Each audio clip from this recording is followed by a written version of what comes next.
അധികൃതർ കൂടി ഉള്ളതുകൊണ്ട് ചോദിക്കുകയാണ്. അദ്ദേഹം ഉണ്ടല്ലോ ഇവിടെ, രണ്ടുപേരുണ്ട്, പ്രിൻസിപ്പലും സൂപ്പറുണ്ട്.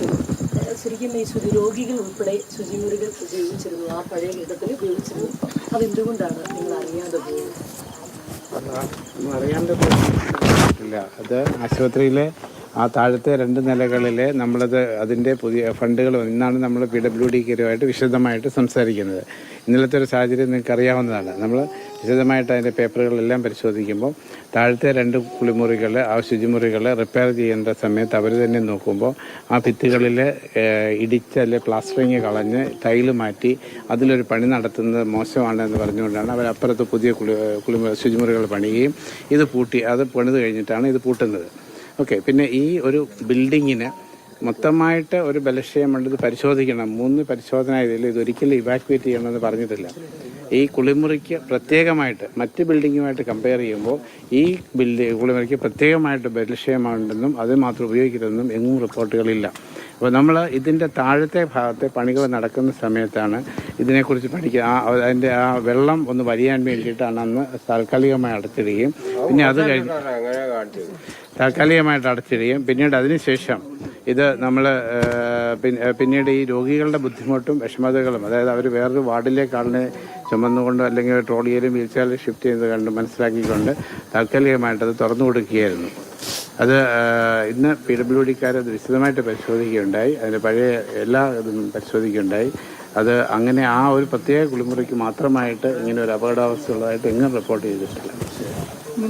ജനപ്രതിനിധികൾക്കെതിരെയുള്ള വിമർശനമൊക്കെ സ്വാഭാവികമാണ്. പക്ഷേ ഈ ഡോക്ടർ ജയകുമാറിനെ പോലെയുള്ള കേരളത്തിലെ ഏറ്റവും പ്രമുഖനായ ഡോക്ടറെ കുറിച്ച് യൂത്ത് കോൺഗ്രസിന്റെ നേതാക്കളടക്കം അപകീർത്തികരമായ രീതിയിലുള്ള പരാമർശങ്ങളൊക്കെ നടത്തുന്നു. അത് ശരിയായ രീതിയാണ്. ഞാനൊരു കാര്യം പറയട്ടെ, നിങ്ങളത് ശ്രദ്ധാപൂർവം കേൾക്കേണ്ടത്. ഞാൻ പറഞ്ഞു കഴിഞ്ഞിട്ട് എന്തുവേണം ചോദിച്ചു. ഈ കോട്ടയം മെഡിക്കൽ കോളേജിൻ്റെ സൂപ്രണ്ട് ഡോക്ടർ TK ജയകുമാർ, അദ്ദേഹം ചെയ്യുന്ന പ്രവൃത്തി നിങ്ങൾ നോക്കിക്കാണേണ്ടതാണ്. അദ്ദേഹത്തിന് സംസ്ഥാന ഗവൺമെൻറ് കേരളശ്രീ പദവി കൊടുത്ത് ആദരിച്ചതും സംസ്ഥാന ഗവൺമെൻറ് ബെസ്റ്റ് ഡോക്ടർക്കുള്ള അവാർഡ് കൊടുത്ത് ആദരിച്ചതും വെറുതെ ആയിരുന്നില്ല. അദ്ദേഹം ഒരു വർഷം 2000-ഓളം സർജറിക്ക് നേതൃത്വം കൊടുക്കുന്നുണ്ട്. കാർഡിയോതൊറാസിക് സർജറി, അത് open heart surgery, bypass surgery, valve replace, ഇത്തരം കാര്യങ്ങളിലെല്ലാം ഏറ്റവും കൂടുതൽ റെക്കോർഡിട്ട് ഓരോ വർഷം ചെയ്തുകൊണ്ടിരിക്കുന്ന ആശുപത്രി കോട്ടയം മെഡിക്കൽ കോളേജാണ്. അത്രയും റെക്കോർഡ് ഉണ്ടാക്കുന്നതിൻ്റെ പിന്നിൽ ഡോക്ടർ TK ജയകുമാറിൻ്റെ നിതാന്ത ജാഗ്രതയും കഠിനാധ്വാനവും അദ്ദേഹത്തിൻ്റെ ആത്മാർത്ഥത, അദ്ദേഹത്തിൻ്റെ കമ്മിറ്റ്മെൻറ്റാണ്.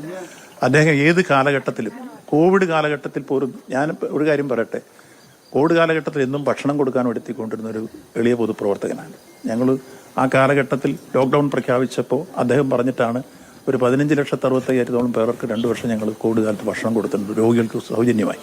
ഈ സമയത്ത് ചെല്ലുമ്പോഴെല്ലാം ഈ ഡോക്ടറെ അന്വേഷിക്കുമ്പോൾ അദ്ദേഹം സർജറിയില്ല.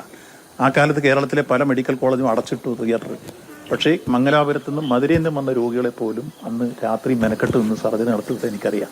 10 വയസ്സുകാരോടും അദ്ദേഹം കൈക്കൂലി വാങ്ങിക്കില്ല.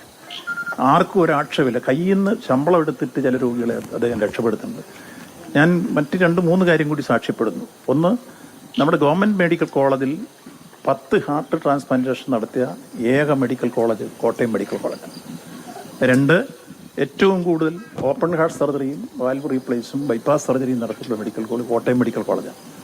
ഏറ്റവും കൂടുതൽ പ്രൈമറി ആൻജിയോപ്ലാസ്റ്റി നടത്തുന്ന മെഡിക്കൽ കോളേജ് കോട്ടയം മെഡിക്കൽ കോളേജായിട്ട് 3 പ്രാവശ്യം ഇന്ത്യയിൽ തന്നെ റെക്കോർഡിട്ട് മുന്നിൽ വന്നിരിക്കുന്നു. അതിൽ അന്നത്തെ ഡോക്ടർ VL ജയപ്രകാശും സാറും അതിൻ്റെ നേതൃത്വപരമായി പങ്കുവച്ചിരുന്നവരാണ്. അതേപോലെ തന്നെ ഒരുപക്ഷെ ആദ്യത്തെ ടെസ്റ്റ് ശിശു ജനിച്ച സ്ഥലം കോട്ടയം മെഡിക്കൽ കോളേജാണ്.